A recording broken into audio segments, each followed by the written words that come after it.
I'm working at a convenience store.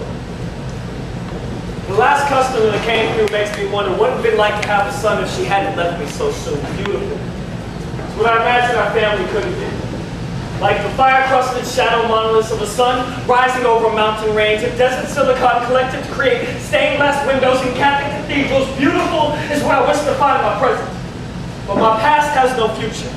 An American dream doesn't come to those with insomnia. Not that I haven't been sleeping, I just haven't had any rest. It's like I'm trying to forge my own path, but keep ending up with the rest. It's like I'm not going anywhere. It's like I'm not going anywhere. It's like I'm not going anywhere. I'm held up on 4 cinder blocks because my wheels weren't stolen.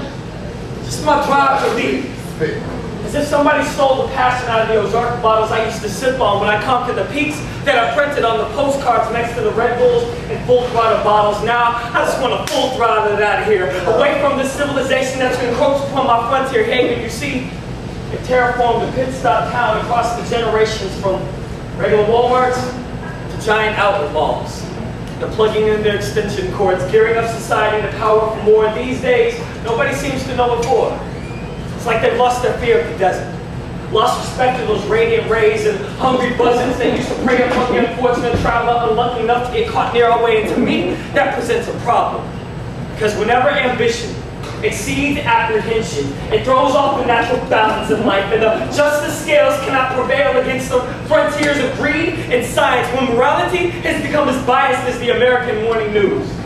They have crowned Bush the prince of the economic blues while he plays the prince of sheet music without measured bars. There's no temperance, no guidance, no path to understand. You see, I remember having 1 become 5, now 10-year plans, but I'm giving them all up. Shutting down this convenience store I put together, turning the lights off for the last time, leaving the key in the front door. I remember what brought me here. I remember that zeal I used to have. I remember that rebellious attitude towards the conformist views in society.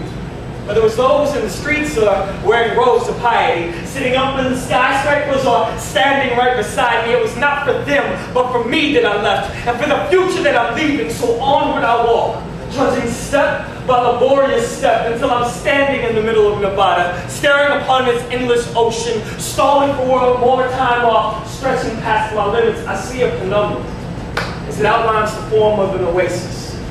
The sun's fingertips creep from around the rocks, behind the shadows, touching the spot on my soul that still hangs on to hope in the middle of a wilderness. And I know that the true test lies at the beginning of a sunrise, so I eagerly bid it good morning.